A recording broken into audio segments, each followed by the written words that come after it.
लो कि किस तरह पहुंच गया। यहाँ पहुंचने के बाद भी इसके अंदर जाने के लिए ना इसको बहुत स्ट्रगल करना पड़ता है कि एनी हाउ स्ट्रगल करके यहाँ तक अकेले नहीं जाता।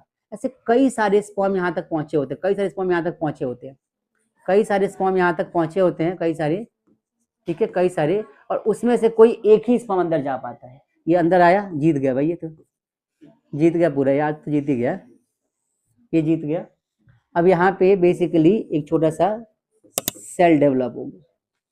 ये सेल पहले ऐसे होगा, उसके बाद 1 वीक बाद क्या हो जाएगा इस सेल का बच्चों, ये 2 पार्ट में डिवाइड हो जाएगा। उसके बाद क्या हो जाएगा, उसके 1 वीक बाद ये 4 पार्ट में डिवाइड हो जाएगा। इसको बोलते हैं सेल डिवीजन। क्या बोलते हैं इसको? Cell division. ये जो है ये ऐसे होगा। अब यहाँ पे ना, यहाँ पे जो बच्चा आया ये रेडी हुआ, ये फर्टिलाइज होने के बाद ये स्ट्रक्चर बन गया। ये धीरे धीरे यहाँ शिफ्ट होना शुरू होगा, शिफ्ट होगा, और जैसे जैसे मंथ बढ़ते चले जाएंगे, जैसे जैसे मतलब वीक्स बढ़ते चले जाएंगे, यहाँ से शिफ्ट होते होते होते होते इधर आएगा, यहाँ पे आएगा, और यहाँ पे आके ऐसे ना क्या होगा कि इन वॉल के अंदर थोड़ा सा इमर्ज हो जाएगा, वॉल के अंदर से अंदर घुस जाएगा, चिपक जाएगा, और इस चिपकने के प्रोसेस को बोलते हैं इम्प्लांटेशन।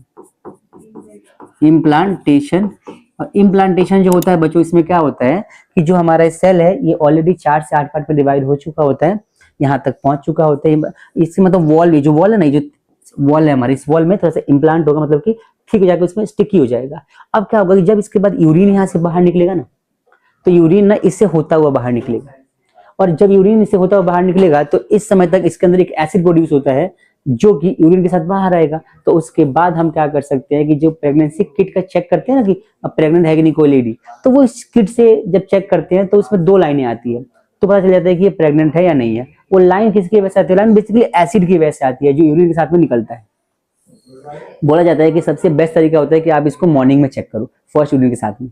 फर्स्ट यूरिन पे चेक करने का बेनिफिट क्या होता है कि रात भर जब लेडी रेस्ट करी होती है तो ज्यादा मात्रा में यूरिन इकट्ठा होगा, और वो जब सुबह निकलेगा तो इसका मैक्सिमम एसिड एक साथ लेके बाहर निकलेगा, तो बेटर रिजल्ट आपको देगा। मतलब कि जब यूरिन बाहर निकलेगा तो यहाँ से होता हुआ ऐसा होता हुआ बाहर निकलेगा, ऐसा होता हुआ यहाँ का जो एसिड है ना, वो एसिड जो आएगा वो आपके वो जो है ना एसिड जो आएगा वो उस किट, जो एक किट आती है उस किट के ऊपर डालने से ना 2 लाइनें शो करना शुरू करता है। 2 लाइन का मतलब होता है कि ये प्रेग्नेंट है। वो 2 लाइन तब आती है जब उसमें एसिड का अमाउंट सफिशिएंट होता है, तो तब होगा जब यहाँ पे ये इम्प्लांट हो गया हो। बात समझ में आई? तो ये जो यहाँ पे वॉर्म इम्प्लांट हो गया, ये छोटा